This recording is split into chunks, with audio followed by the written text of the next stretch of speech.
Again, this is my specialty, it's my passion. I actually run a women's weightlifting program at Ohio State. It's called Buckeye Barbells, where it focuses on the 3 lifts, and it's 50 girls taken through once a semester, and it's amazing to see the beginning and the end.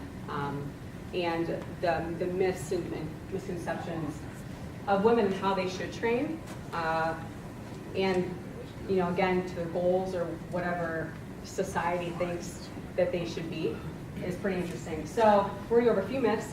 And I know there's not a lot of females in here, but it's good for the men also too to know these things. Again, these are your comrades. It doesn't matter if you're female, male, black, purple, white, does not matter. So you all have to kind of be on the same page. So first thing, common myths. Women shouldn't lift because it makes you bulky.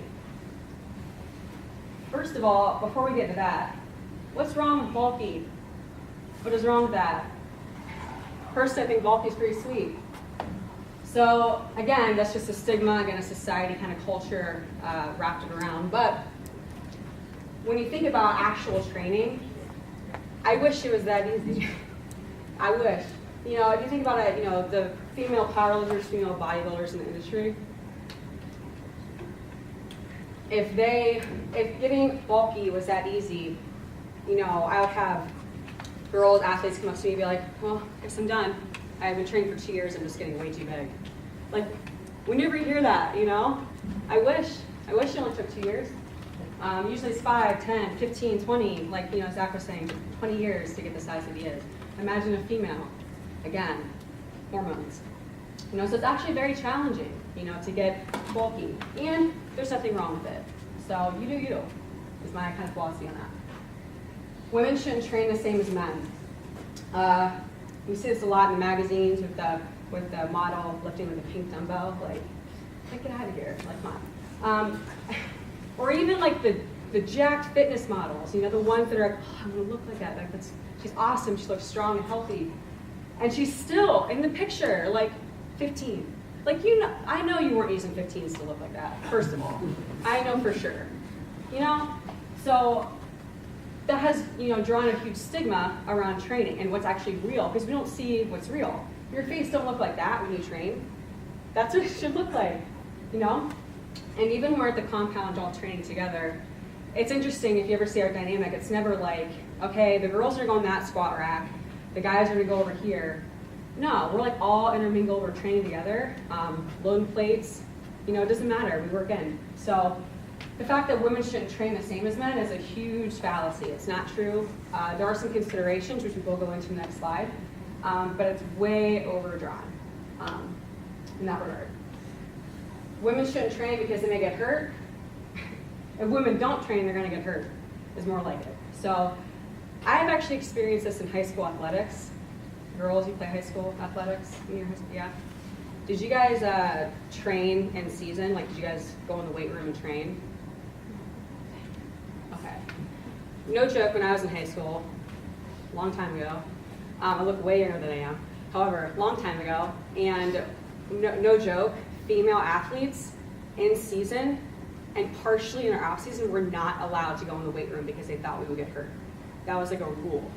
However, the guys, they just free rein, and I didn't know any better. I was in high school, what am I gonna know? And it's no wonder that the women experience most of the ACL injuries, most of, ankle issues, shoulder issues. Now that we know, we have better understanding, but that's why, being weak is what gets you hurt, all right? Women shouldn't train as hard as men. Again, huge fallacy there. It's relative to you and your body weight, okay? So yeah, like, are you gonna take a 100-pound girl that's gonna also be squatting 500 pounds? No, but she can squat a hell of a lot in comparison to her relative body weight, and that's quite possible, okay? So thinking in terms of relative to your body weight is appropriate, okay? And then also too, women shouldn't, okay, I'm done, I can't anymore. A lot of this shouldn't, women can't, that tone is seen a lot in industry, and it transfers over into a lot of things. It transfers over into fitness, probably transfers over into the Army, different things like that. And really, we need to focus on what they can do. Pretty much the same stuff relative to their body weight and strength. Okay.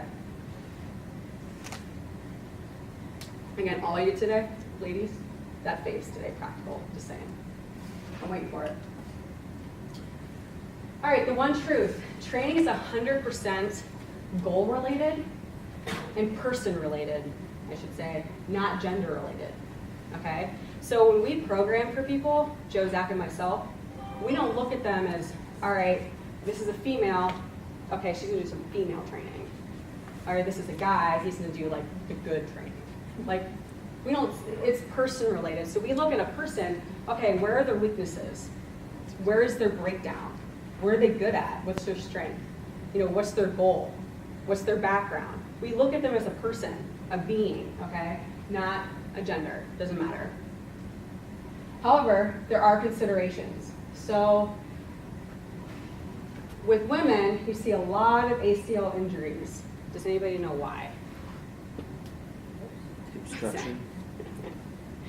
Well, ACL injuries, okay. So look, if you think of a woman, okay, our hips made the same as a guy. No. I would assume not, okay? So a lot of times too, the research has been showing that through puberty, a lot of women aren't outgrowing kind of that adaptation. So we have wider set hips typically, which is called a Q angle in our femur. So when you look at a woman, our knees are kind of almost inside a little bit of her hip. Not ideal, it's the way we're made. So when that happens, when you've ever seen a female basketball player or even a soccer player, the two basketball player, for example, when they jump up for a rebound, and just watch my knees, they jump up and their knees pop in together. You guys ever see that? Or a volleyball player, they come down, they block, knees touch at the bottom. It's obnoxious. Like every time I see it, I'm like a part of my soul dies. Because they were never trained after they hit puberty to train out of it. So young boys actually do it too, some. However, since your hips aren't shaped like ours, you naturally grow out of it. Women don't. Women have to train out of it, okay? So it's different, okay? So again, when they were talking about form and everything on a practical level, really focusing on, especially squatting technique, when you see women squat and their knees come in, no, okay? So we need to make sure we focus on that. So if you guys even too, when you squat, pay attention. Like if you have a mirror in front of you, what do you see? Are your knees tracking in? Like that's a huge indicator that you have an imbalance, which gives an anterior ACL. So that's why you see it more in women than you do in men, okay? You have to train out of it. Training progressions may differ as well. So again, if you have, a female who squats 100 pounds versus a male who squats 300, clearly their workup to that level is going to be different, okay? The bar is already 45 pounds.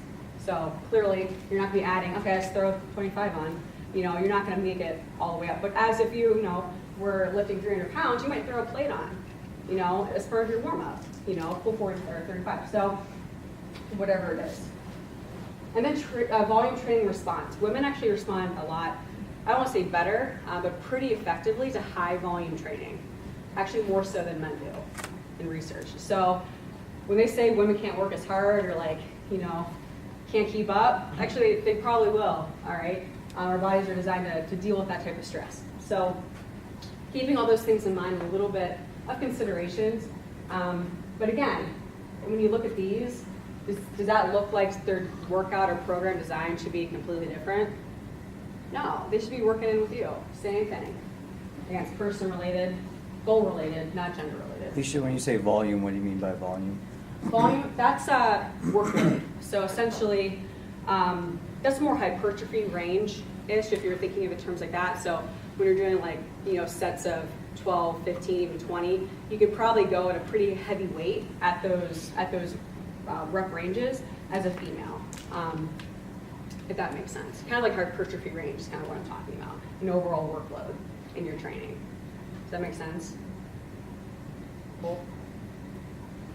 Okay, so real quick, before we move on to the nutrition side of things, which is always a fun topic, any questions for women training specifically? Okay, the thing I do want to drive home is that, especially in your field, okay, working alongside each other, you want to be strong, there's nothing wrong with that. Again, the bulk, the whole myth of that. Like, again, I want to have a foundation, like your body is your foundation, it's your home. So in my mind, especially in your field, what's wrong with looking like you can handle yourself? You know what I mean? You should look like that. You should feel like that. You should feel confident wherever you go. Ma'am, I know you said you were going to go over nutritional stuff next, but do you Yeah. find that women have different nutritional requirements as they train? Interestingly enough, women tend to respond a little bit different. However, again, I think the differences are small enough that I feel like clumping men nutrition, women nutrition is not something I would probably do. I think, again, with nutrition specifically, it's very person to person, as we'll go over in my slides. There are some women who train really well in a low-carb diet fashion. That's probably the 1%, you know, whereas men might be able to do that a little bit better physiologically. However, again, you know, you have to take into consideration the person, the goals, their background, their you know, genetics, their parents. So to say like women should eat differently than guys, I don't know. I think it depends on their goal. I think it depends on a lot of things. So again, especially with nutrition, if you ever go to a seminar and someone says black and white, this, that, I would run for the hills because nutrition is so great. It's so dependent on the person. But I will go over some women-specific things, but again, it's so minor that I feel like, again, for the general population, it's not as extreme of a difference as you would think. Yeah. I guess kind of from the academic perspective, I guess where do the hormones play into? Because obviously men generate testosterone more so than women. Yeah. So I know that's an important aspect to kind of muscle growth and whatnot. So is there any compensation or anything else that? In terms of training or nutrition? Yeah, well, both. You know, if nutrition would compensate for the lack of that hormone inside women, or if there's any studies or. Not really, because no matter how you eat or how you train, your hormones are your hormones. You're not gonna, you know, lift, you know, for a week and wake up and you have like facial hair. Like, that's not a thing. So, you know, I don't think it's a bad thing either. I think, you know, for women, because you're kind of at a hormonal disadvantage, it forces you to bust your ass. What's wrong with that? It's a good thing, you know? Because it sucks too to see someone that can, you know, this goes male, female, but that genetic freak can just go on the, you know, squat like 1,000,000 pounds and they just, without even like trying, and then you're just like, I've been doing this for years. It's the same mentality, you know, there's nothing wrong with that. So I feel like from a nutrition standpoint, hormonally, there are some considerations that we'll go into in the slide that do affect women more than that. So I think nutritionally, there are some pieces. Training-wise, I mean, maybe recovery, those types of things might be a little bit of a player, but in terms of, I don't know, how to train because you have more estrogen, like I don't think that's a thing. I don't. Yeah, does that make sense? Men appreciate that. I got another kind of random weird question. Yeah. So back in the years ago when I would work out with my wife or girlfriend at the time, Yeah. I'd scream at her, be like, "Come on, do more, and she's like, "Back off." She didn't appreciate that. That's not what motivated her. So I don't know if that's a personality thing or if I can make that generalization, if it's fair that women may respond to different motivators. No, I gotta think it's person to person because I love that. Like I love being in an environment where it's angry and it's vicious and it's, you know what I mean, like dungeon. Like that's what I like. And I mean, where do you train? No, just really more of a hardcore style is what I enjoy. However, I don't think it's a male-female thing. I think also too, I think a society thing too is when, especially someone who's outside of even your realm of going into the Army, a female walking into a gym is intimidating not because of what it is, but because of society, what they made it. You know what I mean? It doesn't have to be intimidating. It's because it's supposed to be, more so. So I think everyone get coached differently, and every man, woman, doesn't matter. Their experience in the weight room and how they take it and what motivates them is